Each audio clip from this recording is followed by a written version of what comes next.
Hey guys, welcome back to the show. So the holidays are now pretty much past, right? We're at the end of the year and we are spending time considering, how did the year go? How did I do? Let me assess. Hey guys, welcome back to... Oops, sorry about that. So I'm doing this live to YouTube at the same time. So I just kind of missed the volume part. So just so you know. Welcome back to the More Than Mindset Show. We are the last week of 2022. So many of you are planning for 2023 by assessing how this year went.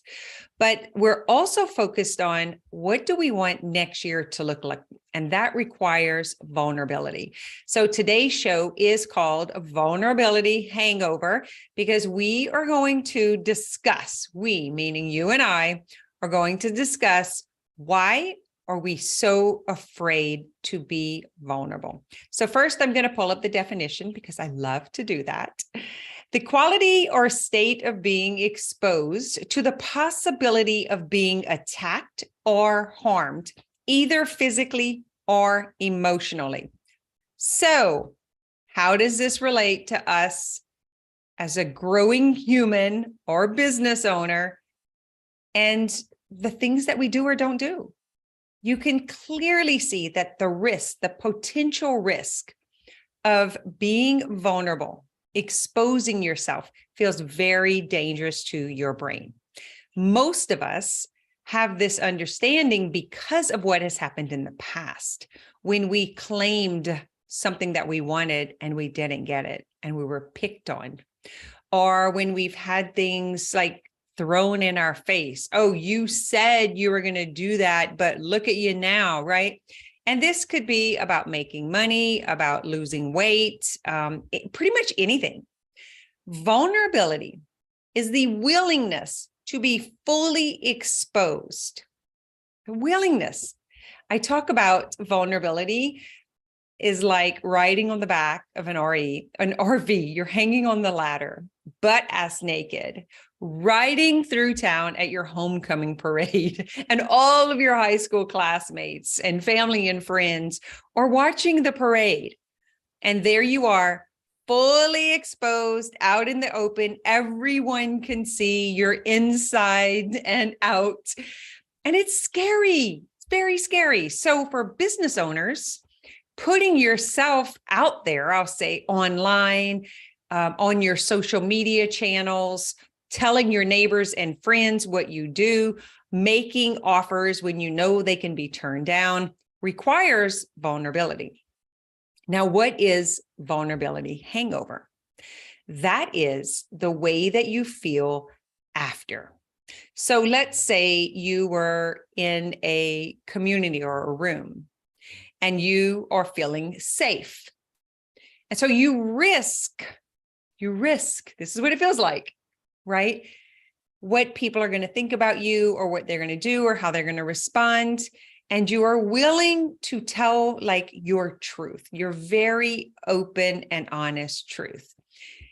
And then after, you feel shame and you feel concern and instant regret about what someone can do with that information, how they could harm you, right? In some way, whether it's emotionally, mentally, maybe even physically. What will they do with the information that you just exposed about yourself? And that comes from our past concerns. When you have been ridiculed, when you have been rejected or put down or made fun of. But here's the problem. You're now an adult. Responsible, hopefully, responsible grown adult.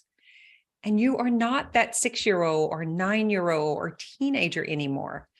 So what's happening is that there is a memory in the body, in the nervous system, or in the neurology. Your neurology is like your mentality, your emotions, the physical sensations in the body. It's like even on an energetic and cellular level, your neurology is all that makes up you. And when you have these experiences, especially if they're earlier on, before you have the tools to know how to handle them, you just hide and repress or suppress. You try to make them go away by pretending it didn't happen or pretending it's not true so that no one else will see how you feel. And so that repressing or suppressing actually has them go into the body. And now our body carries all of our memories. And then an incident happens that's even similar in reflection, and all of this bubbles back up. So making the offer, putting yourself online, having an uncomfortable conversation with someone brings up these emotions or this sensation. And then the mind is like, oh, I remember when I felt this way. And then it tells this story. So I think of the mind as a projector. It's like, in 5th grade when you had the paper that would go on top of the light and then it would project it on the wall for you to see it. Well, that's kind of what the mind does. It takes the sensation, it takes the story or whatever's going on in the body, and it brings up this last time it happened or the other time it happened. And it kind of gives you you're able to see it. It's like taking a 360, right? So you feel it in the body and the mind's like, I remember. And then the memories come up, it pulls the memories up, and then you believe it's still true, or you believe it's still happening. And so the dormant emotions in the body are what creates this vulnerability hangover. So you think about when you drink too much alcohol and how you feel the next day, right? You have this dread, it feels terrible. I shouldn't have done it. I wonder what I said. I wonder what people are thinking about me. Oh my God, I'm experiencing all this shame, right? That's what happens when you drink too much alcohol and you have a hangover. But this is when you expose yourself, when you express yourself in a way that is, let's say, intimate. So you're in a trusting environment and you let everyone know that you believe in yourself.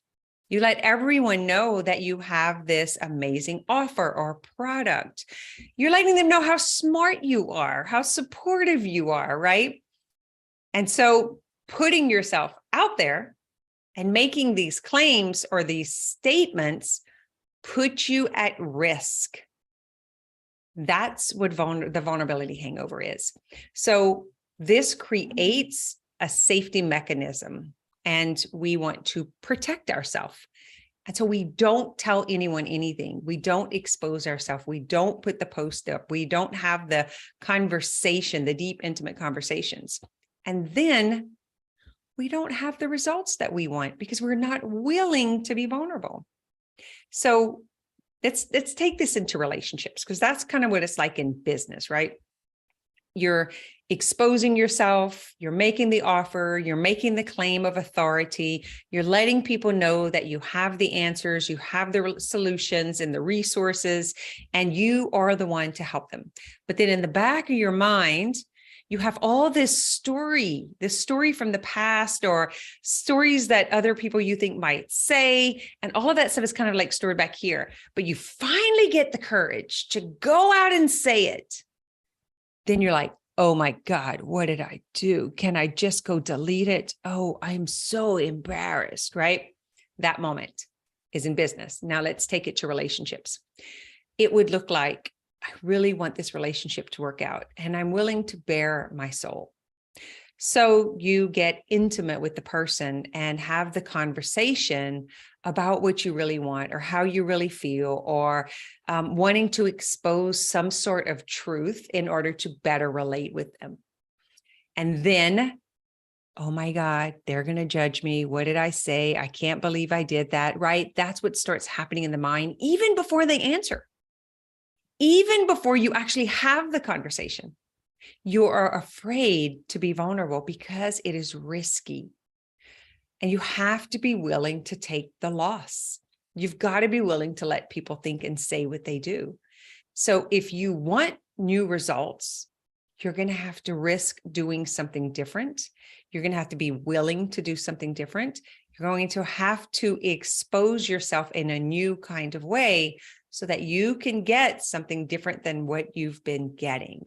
So all of that often leads to the vulnerability hangover. We're talking about this on a live call. So you guys hear me talk about More Than Mindset Facebook community. It is a free community that is a companion to this podcast. And I do live hangouts, usually once a week on Sundays. I will make an offer, I'll select a time, and I'm like, just come and hang out. We're going to geek out on human design and on whatever the podcast was about. If you want any coaching or if you just want community, we actually hung out Christmas Day and we talked for over 2 hours. And this came up about exposing yourself and being vulnerable. And oftentimes when you do raise your hand, get coaching, let people know that you're struggling with something or even just what you're thinking about, and then you have instant regret. And sometimes it's not instant. Sometimes it's the next day, right? Or maybe you put out the offer, you had the conversation, and then someone else said something and you remembered that you did that. And then it comes, right? And you'll know if it's shame because it's this warm sensation. Shame is like hot. It's hot in the body, in the physical body. And the regret and the shame mixed together have this like very scary feeling.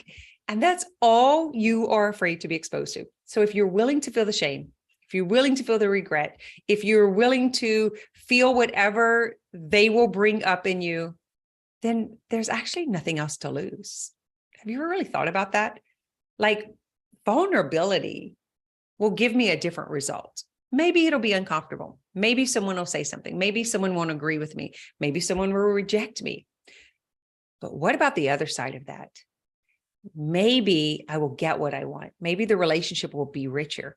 Maybe someone will say yes to my offer. Maybe I will create new relationships. Maybe I will develop a new way to communicate. Like those are always on the other side of that.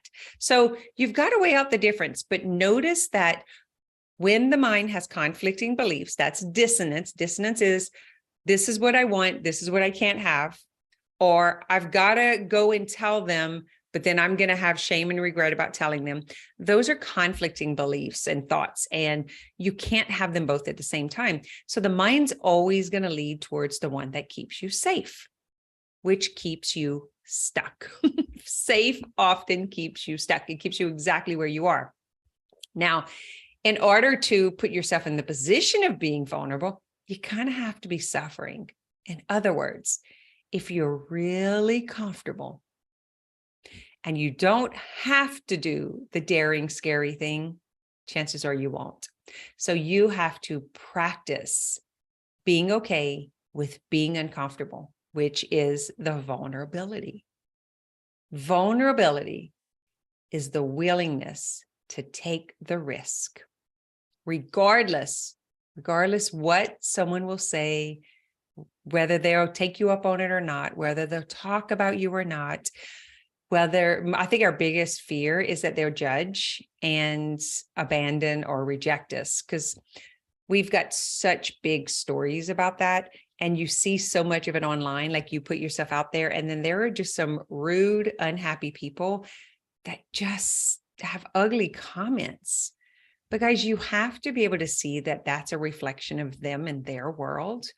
And they're just like putting that on you so that they don't have to carry it in their body, or they're not the only ones who are suffering by it. So recognize that people likely will say something, and it has everything to do with them and their own discomfort. So that's what I got for you this week. Pretty short and sweet, but very rich. And so I'm just going to ask you the question: are you willing to be vulnerable? Whether you have the hangover or not, is it worth putting yourself out there, doing something different, and feeling uncomfortable in order to get a new result? That's the question I want you to think about this week. We are moving into 2023, so it's going to be a new year. Many of you are setting goals, choosing new words, intention words. We're actually doing a challenge. If you happen to be up, actually, I think it'll happen by the time you hear this being aired. where we get together and we support each other and we help you come up with that word and then embody it in a way that it makes sense. And then you move through the year and you keep working towards that word. I have done this for years, so many years. And it always fascinates me what you have to experience in order to get to it. And so now I kind of go in with the intention like, okay, this is going to be scary. This is going to be risky, but it's going to be totally worth it. So many times people even forget what it is and they forget what their goals were. And let me tell you why. In order to claim a goal, you have to be vulnerable. In order to tell the public that, you have to be vulnerable. You have to be willing to say that I believe I can. I believe I'm worthy. I believe I'm good enough. And that takes a lot of courage and vulnerability. So take this with you into the new year. The vulnerability or the lack of vulnerability is going to keep you where you are. Do you want to stay there? And then make that decision with intention. Be okay with it if you're okay where you are. But for those of you who want to grow, let's see how I can say this. I don't like to tell people what to do. So let me tell you what I would do. If I want to grow and I want to make a claim that I can have something that I haven't attained yet, it's going to require courage and vulnerability for me to verbalize that even to myself. Like, how dare you even believe you can do that? So what happens is if you're not willing to be vulnerable, to have the vulnerability hangover, you're not going to be willing to publicly claim your stakes, like at what you want. So if you're a business owner, how much money do you want to make? How many clients do you want to serve? What do you want to build in your organization? If it is relationship, then what do you want in your relationship? Is it intimacy? Is it kindness? Is it more love? Is it more community driven? Like, what do you want in your relationships? And if it's in your health, what do you want to experience in your body? Because if you're not willing to feel that vulnerability, to have that fear and do it anyway, then you're not going to be able to say like, I'm going to lose 50 pounds this year. I'm going to get fit. I'm going to exercise at least 5 days a week. I am going to get strong. My body's going to be lean. Do you see, just saying that, just creating that claim sets you up for naysayers and doubt. Like, yeah, right. You've been saying that for 20 years, or you said that last year. And that we tend to take very personally.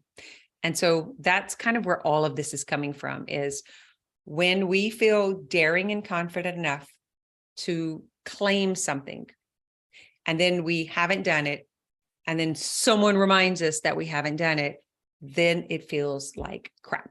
That is basically where all of this is coming from. So I just want to leave you with the willingness to claim it, to own it, to go and get it, and to be willing to be uncomfortable with what anyone else says.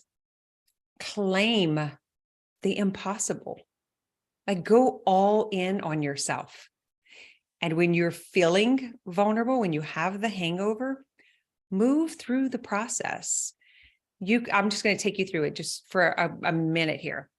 It would look something like, this is really uncomfortable. It feels terrible. I'm so afraid I'm going to be rejected. I feel shame. I feel it in my body, coming up to my chest, in my neck, all the way up to my face. It feels really hot and uncomfortable. I'm nervous and I feel anxious. I'm so afraid that someone is going to say things to me. They're going to reject me, and I'm going to feel alone. I'm going to feel left out. I'm going to feel embarrassed, and I won't know how to show my face in public again. I really want this, but I'm afraid to claim it because I don't want to be made fun of. I don't want to fail. I love and accept myself anyway. I love and accept myself anyway, and then shake it out. And so just let it move through you 30, 60, 90 seconds. Just, I'm willing to feel uncomfortable. I'm willing to claim this new goal. I'm willing to lose the weight, make the money, grow the business publicly. I'm willing to say it, and I'm willing to be seen as I'm learning how to experience it, whether I do it this year or not. Tap it out. You can do the whole tapping points, and then you're just saying out loud what you're feeling, and you're just letting it move through your body. So come into the More Than Mindset Facebook group if you want to. We can do this on a call. But if you really want to do this work and practice being the higher version of yourself, you need to check out Self-Healing Masters. Self-Healing Masters is a coaching community for personal transformation. We talk about human design and gene keys and emotional processing, mindset, how to heal your body with your mind. So it's all about self-healing, healing your limiting beliefs. We coach twice a week in there. So you can raise your hand, you can get coaching. And the best part about it is everyone else there is practicing being their higher self or their newer version, and they are reinventing themselves too. It's a very safe container where we're all vulnerable, and we support that growth, because very often we don't get the support in the environment around us. People don't get what we're talking about because they don't want the same things that we want. And then we often feel isolated, lonely, and not supported. So Self-Healing Masters was created as a community to help you grow, help you expand your life, your mindset, the opportunities, and then to practice being vulnerable. And so get over the hangover. Does that make sense? You'll have it. We all do. And you won't die. So this feels terrible. I'm doing it anyway. And I lived through it. All right, my friends, have a great week.